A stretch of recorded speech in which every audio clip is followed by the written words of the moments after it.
నా పేరు దోమల నాగేంద్ర, ఎనర్జీ వాస్తు ఎక్స్పర్ట్. ఈ వీడియోలో వంటగది ఇంటిలో ఏ ప్రాంతంలో ఉండాలి, వంటగదిని ఏ విధంగా నిర్మించాలి, వంటగదిలో మనము సహజంగా చేసే తప్పిదాలు ఎలాంటివి అనే దాని మీద చర్చ ఉంటుందండి. మీరు చూడండి, ఒక ఇంటిని ఇలా చూసినప్పుడు ఇది ఈశాన్యము, అంటే తూర్పుకు ఉత్తరానికి మధ్య భాగం ఈశాన్యము, తూర్పుకు దక్షిణానికి మధ్య భాగము ఇది ఆగ్నేయము, దక్షిణానికి పడమరకు మధ్య భాగం ఇది నైరుతి, ఉత్తరానికి పడమరకు మధ్య భాగము వాయువ్యం అండి. మీరు చూడండి, ఇది పంచభూతాల కలయిక. ఒక ఇల్లు పంచభూతాల కలయిక. ఈశాన్యము, ఆగ్నేయము, వాయువ్యము, నైరుతి అంటే భూమి అండి. సో ఇది ఒక పంచభూతాల కలయిక. ఇక్కడ ఆకాశ తత్వము, ఇది పంచభూతాల కలయిక. అదేవిధంగా మన శరీరం కూడా పంచభూతాల కలయిక. మన శరీరానికి ఇంటికి లింకప్ ఉంటుందండి. వంటగది సరైన స్థానంలో లేకపోతే, వంటగది ఉండే విధంగా లేకపోతే మనకు అనారోగ్య సమస్యలు వస్తూ ఉంటాయి, ఆర్థిక ఇబ్బందులు కూడా వస్తూ ఉంటాయి, శుభం అనేది ఉండదు. కారణము దానికి వంటగది మూలంగా వచ్చే నష్టం. సో వంటగది సరైన స్థానంలో ఉండి సరిగ్గా మనం దాన్ని నిర్మాణం చేసినప్పుడు మంచి ఫలితాలు వస్తూ ఉంటాయి. చూడండి, మన శరీరంలో ఇది ఈశాన్యం అంటే వాటర్ అండి, నీటి స్థానం. మన శరీరంలో నీరుంది. ఆగ్నేయం అంటే టెంపరేచర్, మన శరీరంలో టెంపరేచర్ ఉంది. వాయువ్యం అంటే గాలి, ముక్కుతో గాలి పీలుస్తూ ఉన్నాం. సో నైరుతి అంటే భూమి. ఇవన్నీ కూడా మన బాడీలో అప్లై అయినాయి. సో ఇక్కడ ఎలాంటి డిఫెక్ట్ వస్తే అది మన శరీరం మీద ప్రభావితం చూపుతుంది, మన మైండ్ మీద ప్రభావితం చూపుతుంది, మన ఆలోచనల మీద కూడా ప్రభావితం చూపుతుంది. అంత ప్రముఖమైన పాత్ర పోషించేది ఆగ్నేయము. అలాంటి ఆగ్నేయాన్ని మనం ఏ విధంగా నిర్మించుకోవాలో చూడండి. ఆగ్నేయం అంటే అగ్ని.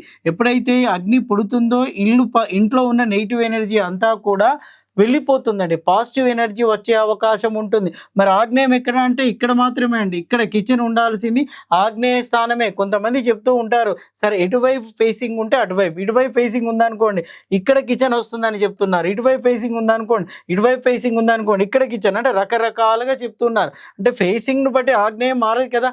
ఆగ్నేయం అంటేనే అగ్నిస్థానము, అక్కడ మాత్రమే వంటగది ఉండాలి. ఎవరు ఎన్ని చెప్పినా, మీకు యూట్యూబ్లలో ఎవరు ఏ విధంగా చెప్పినా కూడా నమ్మడానికి వీలు లేదండి. ఆగ్నేయమే అగ్నిస్థానము, ఇక్కడ మాత్రమే కిచెన్ పెట్టడం వల్ల మంచి ఫలితాలు ఉంటూ ఉంటాయి. అయితే కిచెన్ మనం ఏ విధంగా డ్యామేజ్ చేసుకుంటున్నామంటే చూడండి, పూర్వకాలంలో మన ఇంటికి ఇక్కడ ఆగ్నేయం దిక్కు చిన్న షెడ్ లాగా వేసి ఇక్కడ కట్టెల పొయ్యితో మంట మండించే వాళ్ళం. అప్పుడు ఏమయ్యేది అండి, మంట విపరీతంగా మండేది. అంటే మంట పెద్దది, ఇల్లు చిన్నది. గుడిసెలాగా కానీ గూనె పెంకి ఇల్లులు ఉంటూ ఉండేటివి. అప్పుడు మంట పెద్దగా ఉండేది, కానీ ఇల్లు చాలా చిన్నగా ఉండేది. ఇప్పుడు ఏమైపోయింది, ఇల్లు పెద్దగా ఉంది, మంట చిన్నగా ఉంది. చిన్న స్టవ్ ఉంటుంది చూడండి, ఇంత మంట మండినట్టుగా ఉంటూ ఉంటుంది. అది మన బిల్డింగ్కు సరిపోదు, అది మన ఇంటికి కూడా సరిపోదు. కానీ ఇంకొంతమంది ఇంట్లో వంట కూడా చేయట్లేదండి, క్యాటరింగ్ ఆర్డర్ ఇస్తూ ఉంటారు చూడండి. క్యాటరింగ్ వాడు ఏం చేస్తాడు, విపరీతంగా మంట మండిస్తూ ఉంటాడు. సో వాడికి డబ్బు వస్తూ ఉంటుంది, అతడు సక్సెస్ అవుతూ ఉంటాడు.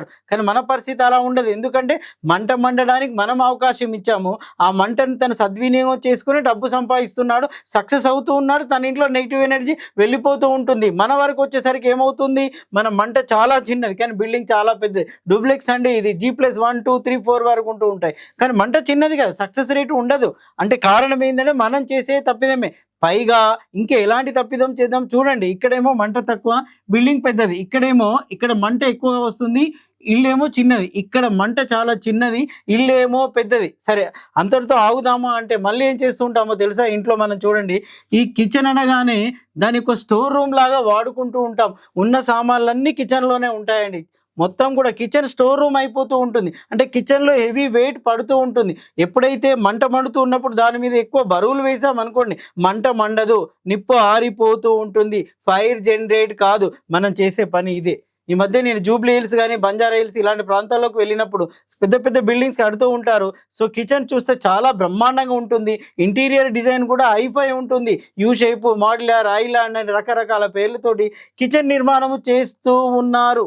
కానీ విత్ ఇన్ 11 months తర్వాత నెగిటివ్ రిజల్ట్స్ వస్తూ ఉన్నాయి. ఇల్లు కడుతున్నప్పుడు ఆ ఇంట్లో ఉన్న గృహిణి ఫేస్ కలకలలాడుతూ ఉంటుంది, ఆనందంగా అందరికీ చెప్తూ ఉంటుంది, గృహప్రవేశం చాలా గొప్పగా చేస్తూ ఉంటుంది. గృహప్రవేశం తెల్లారి నుండి 11 మంత్స్ రాకముందే తన ముఖం వాడిపోతూ ఉంటుంది. సో ఆనందం కరువైపోతూ ఉంటుంది. సమస్యల మీద సమస్యలు వస్తూ ఉంటాయి. కారణం ఏంటో తెలుసా? కిచెన్. నేను ఎవరైనా ఇంటికి వెళ్ళినప్పుడు కిచెన్నే చూస్తూ ఉంటాను. మనకు సామెత ఉంది, ఇంటి ముందు చూసి తన ఇల్లాల పరిస్థితి చెప్పొచ్చు అని. అంటే ఇంటి గడప చూసి కానీ, ఇంటి ముందున్న వాతావరణాన్ని చూసి కానీ, నేనేం చేస్తానంటే ఇంట్లోకి వెళ్ళి కిచెన్ని చూసి వాళ్ళ ఇంటి పరిస్థితి ఏంటో పసిగడతాను ముందే. ఎందుకు ఆ కిచెన్లో ఏముంటుంది అంటే అంత కిచెన్లోనే దాగి ఉంది. విపరీతంగా స్టోర్ రూమ్ చేస్తారనమాట. స్టోర్ రూమ్ చేసినప్పుడు ఏమవుతుంది దానివల్ల? సో మంట డెవలప్ కాదు, ఫైర్ జనరేట్ కాదు, సక్సెస్ అనేది అక్కడి నుంచి రాదు. ఎందుకు అలా జరుగుతుంది అంటే చూడండి, ఈ మధ్య మనకు యూ షేప్ కిచెన్లని వచ్చేసాయి. ఇదంతా కిచెన్ అండి. U shape kitchen, modular kitchen అనేసి కింద చేస్తాము, పైన చేస్తాము. కింద అన్ని సెల్ఫ్లే, పైన కూడా సెల్ఫ్లే. నార్త్కు ఉంటుంది, సౌత్, ఈస్ట్ మొత్తం కుమ్మేస్తాం, మొత్తం విపరీతంగా బరువుతో చేసేస్తాం. ఇప్పుడు కట్టే ఇళ్లలో కూడా ఇంటీరియర్ ఈ విధంగా చేస్తున్నారు. సో దాంతో బరువు విపరీతంగా పెరిగిపోతుంది అండి. ఇంత బరువు పెరిగినప్పుడు అక్కడి నుంచి ఫైర్ జనరేట్ కాదు కదా. సో దానివల్ల ఫైర్ డెవలప్ కాదు. పైగా ఇలాంటి ఇళ్లలో వంటలే ఉండవండి, వంటలే చేయరు, ఎప్పుడో ఒకసారి చేస్తూ ఉంటారు. క్యాటరింగ్. ఈ మధ్య డాక్టర్స్ నన్ను పిలిస్తే ఒక ఫ్యామిలీ వైఫ్ అండ్ హస్బెండ్ వెళ్ళి ఇదే చెప్పాను, ఇల్లు చాలా బాగుంది, మీరు ఎప్పుడైనా ఫైర్ జనరేట్ చేశారంటే లేదండి మాకు టైం లేదు. సో ఎందుకు సమస్యలు వచ్చాయంటే దీనివల్లనే అన్నాను. ఆ ఇంటి గృహిణి బాధపడుతుంది. ఎందుకు బాధపడుతుంది అంటే ఆ ఇంట్లో ఫైర్ తను జనరేట్ చేయట్లేదు కదా. మీరు చూడండి, సాయిబాబా గుళ్ళలకు వెళ్ళి చూడండి, ఆగ్నేయం దిక్కు ధుని ఉంటుంది. ఆగ్నేయం దిక్కు ధుని ఉండడం వల్లనే సాయిబాబా టెంపుల్స్ తక్కువ కాలంలో ఖ్యాతి గడించాయి. ఎందుకు అంటే అక్కడ ఆగ్నేయంలో నుంచి ఫైర్ జనరేట్ అవుతూ ఉన్నప్పుడు భక్తులకు ఉన్న నెగిటివ్ ఎనర్జీ కట్ అయిపోతూ ఉంటుంది. ఇక్కడ నుంచి ఫైర్ జనరేట్ అవుతే ఇంట్లో ఉన్న నెగిటివ్ను తీసే శక్తి ఫైర్కు మాత్రమే ఉందండి. చూడండి, సన్ ఉన్నాడు, కంటిన్యూగా సన్ 1 వీక్ లేడనుకోండి, మన ఫేసులు వాడిపోతుంటాయి, మొక్కలు కూడా వాడిపోతుంటాయి. మొక్కలు కూడా ప్రాణశక్తి అదే కదా, మనకు కూడా ప్రాణశక్తి అదే కదా, మనం కూడా వాడిపోతూ ఉంటాం. ఎందుకంటే సన్ లేడు కాబట్టి. అదేవిధంగా ఇంట్లో ఫైర్ లేదనుకోండి, సో ఆ ఇంట్లో ఉన్న గ్రీన్ ఫేస్ వాడిపోతూ ఉంటుంది, అనారోగ్య సమస్యలు వస్తూ ఉంటాయి, వాళ్ళకి శుభం అనేదే ఉండదు, శుభం కనబడదు. కారణం ఇదొక్కటేనండి. ఇప్పుడు ఏమైంది, ఈ మధ్య U shape, modular, open kitchen. Open kitchen ఉండొచ్చు కానీ దాని విధానం వేరు. సో ఇక్కడ విపరీతంగా సెల్ఫ్లు వేసేసి అంత బరువు వేసారనుకోండి, ఇదంతా కుమ్మేశారు బరువు. అప్పుడు ఏమవుతుంది, ఇక్కడ బరువు ఎక్కువైపోతుంది. అదే మాస్టర్ బెడ్రూమ్కి వచ్చి చూడండి, మాస్టర్ బెడ్రూమ్లో ఒక బెడ్ ఉంటుంది, అన్ని సెల్ఫ్లన్నీ ప్లైవుడ్తో చేసి ఉంటాం. లైట్ వెయిట్ బెడ్, ఒక టేక్ వుడ్తో చేసేవాళ్ళు, ఇప్పుడంతా ప్లైవుడ్ అయిపోయింది. చాలా లైట్ వెయిట్ మాస్టర్ బెడ్రూమ్. ఇక్కడ సెల్ఫ్లు ఉంటాయండి. సెల్ఫ్లలో ఏముంటాయి? ఇక్కడ బట్టలు మాత్రమే ఉంటాయి. ఇక్కడ ఏముంటాయి? పాత్రలు ఉంటాయి. ఇవి బరువు ఎక్కువ, ఇది బరువు ఎక్కువ. సో రివర్స్, ఆగ్నేయం మొత్తం బరువు చేసేసాం మనం. అప్పుడు ఏమైంది, ఆ వంటగది నుంచి నెగిటివ్ స్టార్ట్ అవుతూ ఉంటుంది. మీరు చూడండి, ఇక్కడ 1 kg వెయిట్ ఉంటే, ఇక్కడ 1 kg వెయిట్ ఉంటే, ఇక్కడ మినిమం 10 kg, ఇక్కడ 1 kg వెయిట్ ఉన్నప్పుడు దాన్ని బ్యాలెన్స్ చేయడానికి ఇక్కడ 10 kg వెయిట్ వేయాలండి. ఇక్కడ 10 kg ఉంటే అక్కడ 1 kg ఉండాలి, అంతకన్నా ఇంకా తక్కువ ఉండాలి. కానీ కాలక్రమైన పరిస్థితులు ఎలా మారి, ఇక్కడ బరువు 10 కేజీలు ఉంటే ఇక్కడ 1 kg కూడా ఉండాలి. అంటే రివర్స్. అప్పుడు నైరుతి దోషం ఏర్పడుతూ ఉంటుంది, ఆ ఇంట్లో హెల్త్ ప్రాబ్లమ్స్ వస్తూ ఉంటాయి. నేను వెళ్ళినప్పుడు ఇవే చూస్తాను, సార్ కబోర్డ్ చాలా బాగున్నాయి కదా, సో ఇది కిచెన్ కూడా చాలా బాగుంది కదా, మీరే డ్యామేజ్ చేసుకున్నారు కదా. అంటే అప్పుడు వెయిట్ గురించి నేను ఏం చెప్తున్నానంటే ఎలా బ్యాలెన్స్ చేయాలి వెయిట్. ఎప్పుడు కూడా ఇక్కడ 100 ఉంటే ఇక్కడ 50 పెట్టండి, ఇక్కడ 50 ఉంటే ఇక్కడ 25 పెట్టండి, ఇంకా 10 పెట్టండి, తగ్గించుకోండి. అంటే బరువు పోతూ ఇటు నుంచి ఎక్కువ ఉండాలి, పోతూ క్రమంగా తగ్గుతూ ఉండాలి. కానీ రివర్స్ వస్తుందండి. మీరు చూడండి, కిచెన్లో బరువు ఎక్కువ ఉంటుంది, అసలు డైనింగ్లో ఆ మాత్రం బరువు కూడా కనబడదు. ఆ తర్వాత ఇక్కడ పెద్ద బరువు ఏమి ఉండదు, అప్పుడు ఇంబ్యాలెన్స్ అవుతూ ఉంటుంది. అందుకే మీరు వెయిట్ ఏం చేయండి అంటే ఇటు నుంచి క్రమంగా పెంచుకుంటూ వెళ్ళండి. మీకు ఇది స్టోర్ రూమ్ అని మాత్రం అనుకోకండి, బరువు తగ్గించండి. ఇది స్టోర్ రూమ్ చేసుకోండి, వెయిట్ ఇక్కడే వేయండి, తర్వాత ఇక్కడ వెయిట్ వేయండి, క్రమంగా పెంచుకుంటూ పోండి. నేనేం చెప్తున్నానంటే, ఎవరింట్లో అయితే ఈ కిచెన్ నిర్మాణం అయిపోయి ఉంటుందో వాళ్ళు ఏం చేయండి, ఇంట్లో ఉన్న బరువులు తగ్గించుకోండి, స్టోరేజ్ను తగ్గించుకోండి.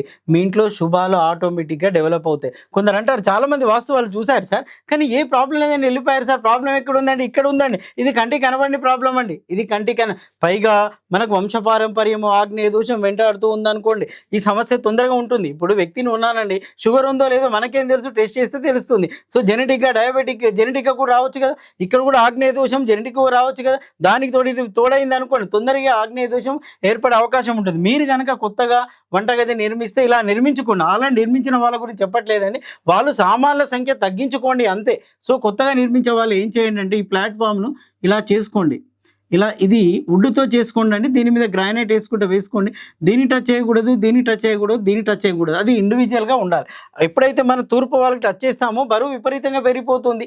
మనమే. ఇప్పుడు తూర్పు వాల్ టచ్ చేసాం, బరువు పెరిగిపోయింది కదా! సో, అందుకే తూర్పు వాల్ నుంచి గ్యాప్, ఇటు నుంచి గ్యాప్, ఇటు నుంచి గ్యాప్. ఈ చెత్తా చెదారం ఆటోమేటిక్‌గా తీసుకోగలుగుతాము. అలాంటి టూల్స్ కూడా మార్కెట్‌లో వస్తూ ఉంటాయి. దాని గురించి భయపడాల్సిన అవసరం లేదు. సో, గ్యాప్ మెయింటైన్ చేయండి. అప్పుడు ఇక్కడ ఓన్లీ స్టవ్ ఒక సింక్ మాత్రమే ఎయండి. సో, ఏమన్నా వెయిట్ ఏసుకుంటే ఇటువైపు వెయిట్ ఏసుకోండి, ఇటు నుంచి వేసుకోండి. అంతేగాని విపరీతంగా వేయకండి. పైన వెయిట్ వేయడం అనేది బంద్ చేయండి. పైన వెయిట్ చేస్తూ ఉంటారు. సో, తూర్పు వాళ్ళకు, నార్త్ వాళ్ళకు, సౌత్ వాళ్ళకు విపరీతంగా వెయిట్ ఇక్కడ వరకు వెయిట్ తీసుకోదండి. మీరు గమనించండి. ఇక్కడ కూడా చిన్న సెల్ఫ్‌లు చేస్తూ ఉంటారు. అవి కూడా చేయకూడదు. ఆ ఏరియా వెయిట్ తీసుకోదండి. ఎందుకంటే కంప్లీట్ ఆగ్నేయం కదా! దక్షిణాగ్నేయం కదా! ఫైర్ జనరేట్ కావాలి కదా! దానికి గాలి కావాలి కదా! మరి బరువేసామనుకోండి ఫైర్ జనరేట్ కాదు. అందుకే కొందరి ఇళ్లలో పెళ్ళిళ్ళు కావట్లేదు సార్, మా అమ్మాయి పెళ్ళి అవ్వట్లేదు సార్, పెళ్ళైనాక ఇబ్బందులు అవుతున్నాయి సార్, మా ఇంటికే వచ్చేసింది సార్, సో మా అల్లుడికి మా అమ్మాయికి పడట్లేదు సార్, ఇవన్నీ కోర్టు కేసు. రీజన్ అంతా మీ దగ్గరే ఉంది. మీ ఇంట్లోనే సమస్య ఉంది. మీ కిచెన్‌లోనే ఉంది. మీరే సరి చేసుకోండి. దానికి నాకు ఫోన్ చేయాల్సిన అవసరం లేదు. వాస్తు సిద్ధాంతం పనే లేదు. మీరు చూసుకోండి. మీరు సరి చేసుకోండి మీ అంతటా మీరు. సో, కిచెన్‌లో ఎక్కడ ప్రాబ్లమ్ ఉందో చూసుకోండి. నేను చెప్పిన సమస్యలు ఏమైనా ఎదురైతే వాటిని సవరించుకోండి. దాని మూలంగా ఏమవుతుంది అంటే ఆగ్నేయం సెట్ అవుతుంది. ఆశించిన ఫలితాలు వస్తూ ఉంటాయి. ఇప్పుడు చూస్తే సింపుల్‌గానే ఉంది. కానీ దీంట్లో దోషం అంతా మీ దగ్గరే ఉంది. సో, వంటగదిని నేను చెప్పినట్టు నిర్మించుకున్నారనుకోండి, శుభాలే శుభాలు. అంటే ఆర్థికంగా బాగుంటాయి. డబ్బులు పుట్టించేది ఇదే. ఆరోగ్యాన్ని ఇచ్చేది ఇదే. ఇంట్లో హోమాలు డెవలప్ అయ్యేటట్టు చేసేది ఇదే. అన్నిటికి మూలము వంటగదేనండి. మీరు నమ్మినా నమ్మకున్నా వంటగదే మాయ. సో, వంటగది మంచిగుండాలి. మంచిగుండాలంటే చాలా బరువులు ఉండకూడదు. స్టోరేజ్ ఉండకూడదు. సో, క్లీన్‌గా ఉండాలి, నీట్‌గా ఉండాలి, శుభ్రంగా ఉండాలి. అప్పుడు మాత్రమే సక్సెస్ రేట్ వస్తుంది. నేను చెప్పిన కండిషన్స్ అన్ని మీ వంటగదికి అప్లై చేస్తారని చెప్పి ఆశిస్తున్నాను.